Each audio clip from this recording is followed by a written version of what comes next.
All right, we're back working on the bridge still. I'm going to be focusing on the road here first. And so I've got a couple of sections of road I've created over here and some more that go from over there to the backdrop. I've covered that in previous videos. I'm down here in the paint booth getting ready to airbrush, and my plan here is to use very similar colors to what I did on the pavement on the bridge itself. So a bunch of those Tamiya grays and buffs and all those colors. So I'm gonna get working on that. I'm gonna probably test it on a scrap piece and make sure the paint doesn't eat it up. I don't think it will, but just to be sure, I'll do that first. Then we'll get cracking on getting these guys painted.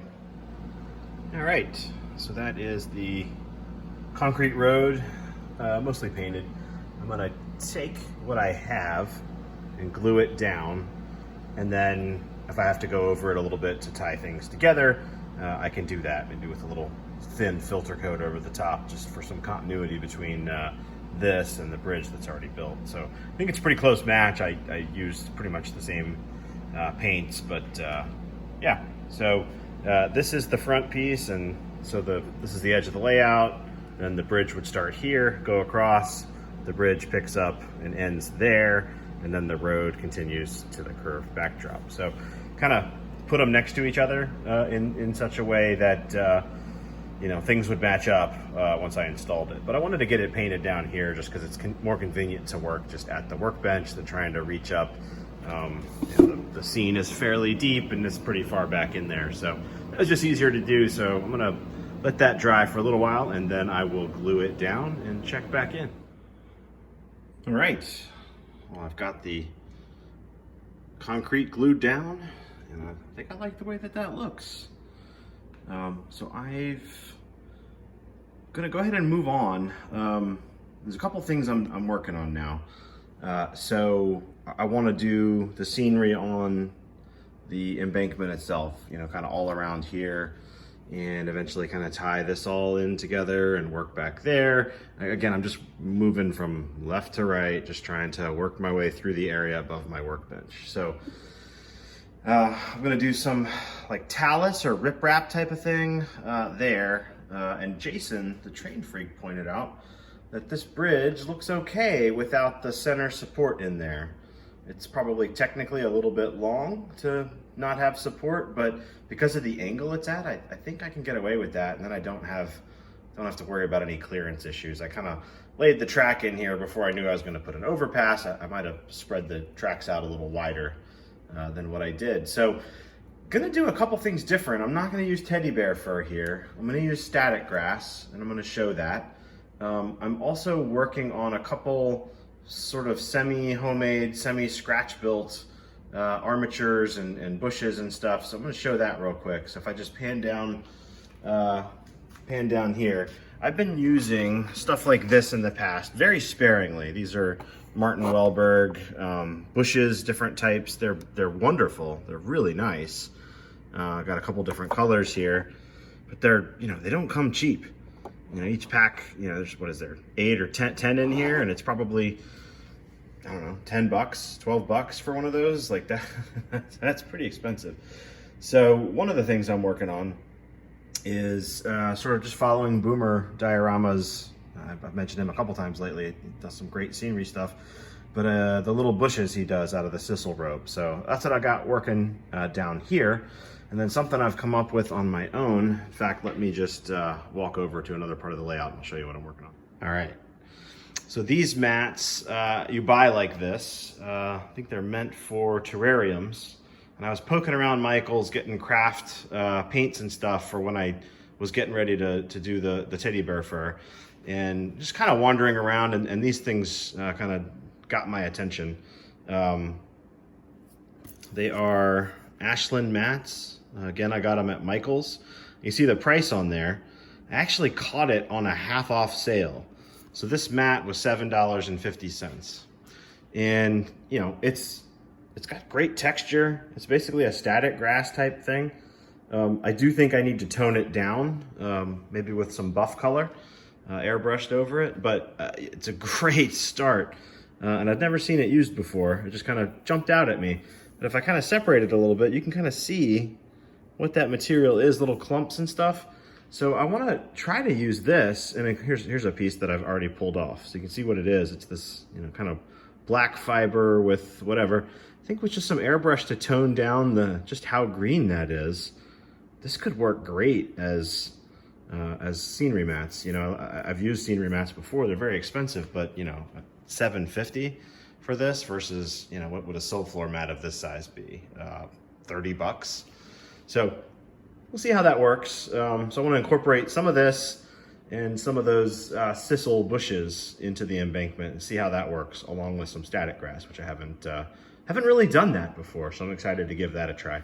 So more to come as I work on these scenery materials.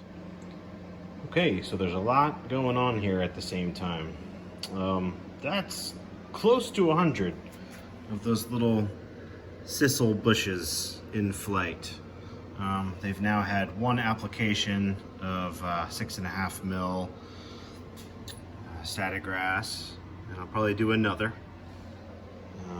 Just making a whole bunch of batches of those bushes. I've also got one of these mats in here ready to go in the airbrush hood here. And that's going to get a little bit of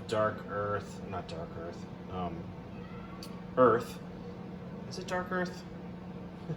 XF 52 and 57, the dark earth and the buff. Just kind of tone that down, but I'm going to wait on that so that while I have the airbrush out, I'll also be toning down some of the static grass. So that's what I'm getting ready to do up here. I'm going to mostly focus on the flat area and get up the side a little bit, but I want to leave room, and maybe up along the road itself, but in between I kind of want to leave a little bit of room for some bigger undergrowth and stuff like that. So I'm going to be kind of doing this flat area kind of over there in between the tracks and along and around kind of here.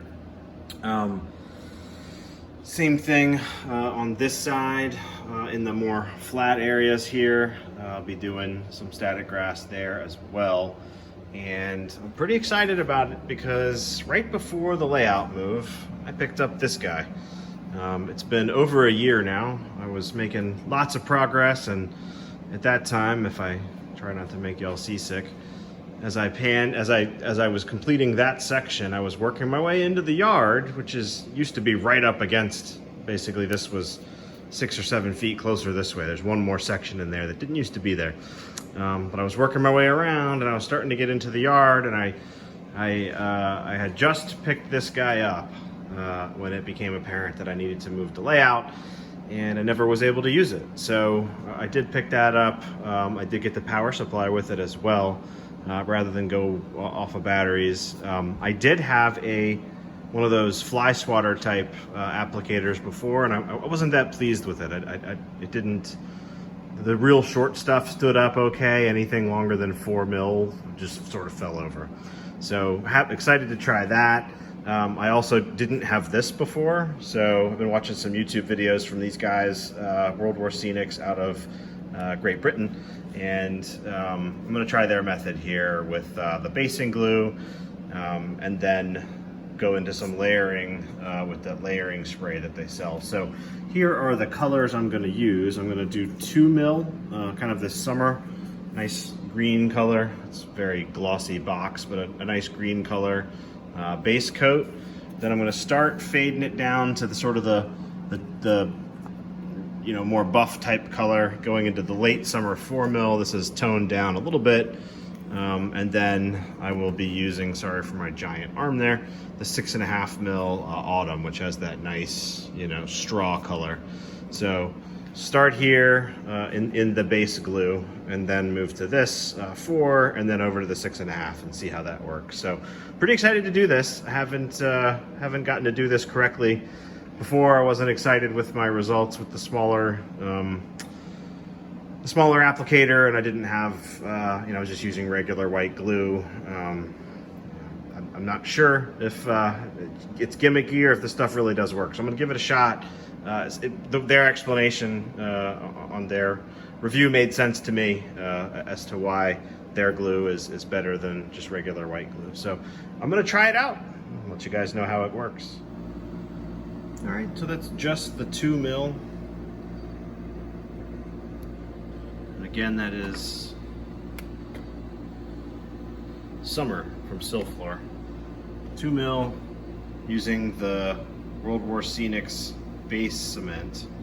I tried it both with the anchor in the solution and also just holding the clip near it, which the guys that make this product also talked about, and that seemed to make no difference. I don't know that you do need to have the alligator clip down in the glue, but that's the base layer, very green, and I'm gonna be adding more of the straw color to it, and then probably toning it all down with airbrush as well. So more to come. So far, I'm really liking the Static King.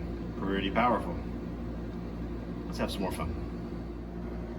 All right, there is no comparison to that little fly swatter thing I was using with a couple of AA's. Full-on outlet power is the way to go. There is nothing laying sideways. That's now got 4 in it. So pull back out a little bit here. See what we're doing. You can see the colors are already starting to tone down a little bit. I'm moving to more and more of like straw color. So the one that I'm going to put over the top of all this with some more layering spray is going to be that autumn color, the 6.5 mil. That's the longest stuff I have. So more to come. Yeah. 6.5 mil standing straight up. What a cool product. And now you see the color tone down. The glue is still wet and white. And you could just keep adding more and more of this this layering spray and keep adding more layers. So I may have to get some more longer fibers and just play with that. But for now, that's pretty much the grassy sort of straw grass look I was going for coming up the side here. I may want to do a little bit more up here. But before I go too crazy with that, I do want to set some, bigger things and maybe a dirt patch or two, and just, I've got base down, but no detail. And I don't want it to just be clean, grass. I want clumps and thicket and all that, things like I'm working on down here. And when I get the airbrush going and knock that down a bit, I'll be putting chunks of that in there, and all the other hecky materials and stuff, all this, like we did before. We'll be adding all kinds of details to it, but pretty excited for that compared to what I did before. There's just no comparison. I'm sold. Yeah, I'm sold. All right, well, I realized after that last clip, kind of run out of time this week, so we'll pick up where we left off next week. We'll do some more static grass. We'll add all kinds of detail to these hillsides, briars and brushes and whatnot, and the riprap I talked about, and I will continue plugging away off camera on my bushes and this material here. So more to come. As always, appreciate y'all watching. Be well and safe out there, guys.